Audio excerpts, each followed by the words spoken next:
Hey, this is Untitled Cichlids, and we're looking at the keys to keeping dragon blood peacock cichlids. Now, you may have had cichlids in the past, and you may have had peacocks, and you may even have them now. I'm just going to give you my take on how to keep your peacock cichlids, specifically the dragon bloods, in a tank that does well and is very pleasing to the eye. As you watch this video, you see there's a lot of full-grown, fully colored up males. And how am I keeping them in this aquarium? It's not an all-male aquarium. There is a kind of a misconception that to have fully colored up males, you have to have them in an all-male aquarium. No, this aquarium has females in it, actually quite a bit. And if you look down here, you have some that are holding, and right there is holding back in the back, and it's kind of swimming away. There you go, a little bit better view of it. That one right there, you see under the mouth area is bulging out. We have a few others in here that are holding. But anyways, there's lots of females in here. I didn't ration out, I didn't count them out. I didn't say, hey, there's too many males or too many females. I just put them in there. So the key to success in this area of keeping your dragon blood peacocks is having enough fish to offset the aggression. And that could be males or females or however, but you have to have it offset the aggression of the other males. Once that is in check, you want to make sure you have plenty of oxygen, because you got this, most aquariums with plenty of peacocks, the right amount is actually kind of overcrowded. So the key to that success, to have it successful, is to have plenty of oxygen. Now, in my opinion, the best way to have plenty of oxygen is actually to use bubbles. Bubbles, I believe, is the key to oxygenation. You may disagree, you may think the flow on the top of water is the key, but I actually believe in oxygen. If you see right here, as a Matin filter is using bubbles here. Now, I do have on this aquarium hanging on the back. It's a supplemental filter, but the key to have a lot of fish is oxygen. You got to really think about your oxygen level. Some people don't like the airlines, they don't like the look, but there's a lot of quiet air pumps out there, readily available. And you can get them at your, local fish store or even your Walmart very cheaply, and they do a great job. I have around 10 air pumps going in my fish room right now, and it's pretty quiet. I'm relaxing a lot better now that I'm using certain pumps. It's going very well. Now, another thing to think about when you have dragon bloods, well, if you buy them small, they're cheaper. You can get a bunch of them at a cheaper size than to buy them full bore here. This could be like from $25 to $50, this fish right here. But you can get these fish right here that you can't tell what's going to be like, from $5 to $10, $12. It'll save you some money if you're not breeding them. Now, it may take a while for them to color up, but it'll be worth it. Now, even though these don't look a lot different, if you look at all my males, all these males came from the same genetics. And if you look at them closely, a lot of them are looking differently. You got some that are more orange, like this one. You have some that's got some white in them back here, like this. You have some that have got like splotches. I mean, they're really nice. And there's some with more white in them, more shimmer. It's really cool. So even though if you get them at a small size, don't worry, they're not going to all look the same. They usually won't, because these guys, Dragon Bloods, are hybrids, and they'll have different looking brothers and sisters.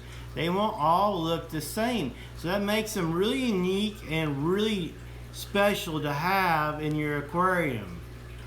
So remember, oxygen is very key. Filtration is also important. Here I got a Matin filtration, which does amazing for biological filtration and mechanical filtration.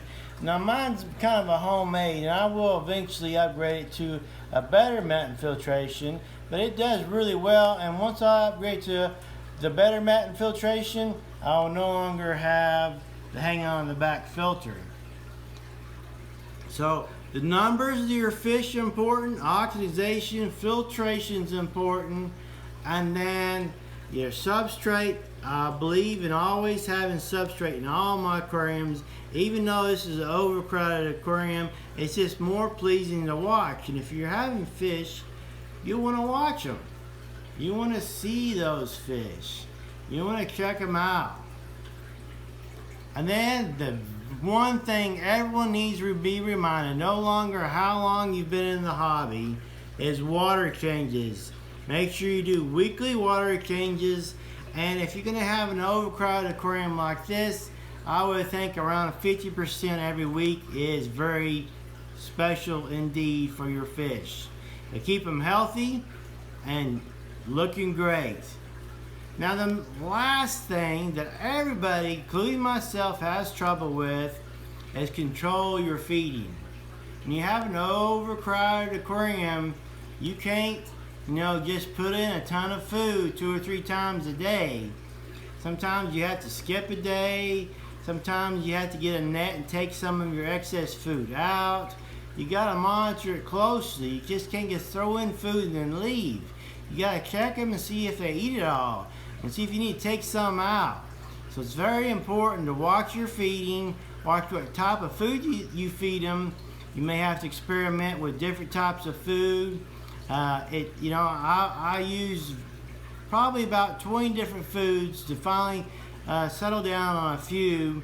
So it's very important to settle down on a food, and every once in a while you can experiment with others.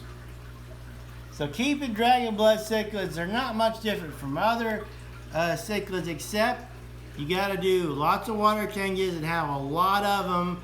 And then a lot of oxygen, because when you have a lot of fish, you got to have a lot of oxygen. And look how pretty these guys are. It's well worth it. It's well worth the effort to put into your fish to keep these Dragon Blood cichlids. Now your lighting can also be important on how you keep your fish. I recommend LEDs. Now I just use a cheap utility lamp, so I can change out the bulb, because they keep on coming out with better and different bulbs, and it's a lot cheaper to spend maybe $3 on a bulb than say $30 on a new fixture that will only last a couple of years usually. Even for LEDs, they start to go out after a few years, but the bulbs last a long time, and you can readily get new ones even at your grocery store now. Now, if you're breeding these guys, if you're breeding Dragon Blood cichlids, remember, you may not have to get an absolute stunner like this. You can get them at a small size like this and not have to worry about it, because their offspring can be all like all of these guys. Even though they all look different, yours may not be the best. It may be the last Dragon Blood in a fish store or wherever you're getting it at, and you think, wow, that's not the best looking one. Well, hey, when you have offspring, you still can have some amazing fish.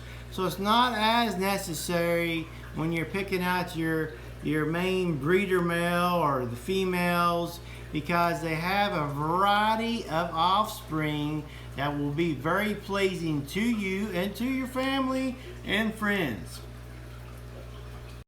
As far as water conditioner, as far as taking out your chlorine, there's several out there that are really good.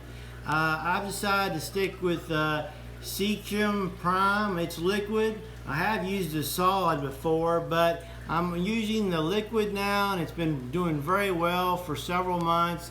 I've used it in the past, and you can get it for a pretty good price now compared to how it was years ago. So if you're thinking about water conditioners, you know, they're not much different, but some of them are. So just get to what you can get to easily, because sometimes you're like, oh, I got to do a water change. Well, you don't want to have to wait 2 or 3 days later to do a water change. You want to be able to get in your car and go get some, chlorine out. So get some chlorine out that you can get readily available around where you live at, and don't stress over it. Any water conditioner, as long as it takes out chlorine, you follow the directions, will do fine. Just if you wanted to know what I use Cichlids. I've used some other ones from Lowe's and just many varieties. Like I say, it's not that necessary that you get a particular kind, just that you do your water changes weekly and a big water change at that time. Thanks again for watching how to keep your dragon blood cichlids in the aquarium.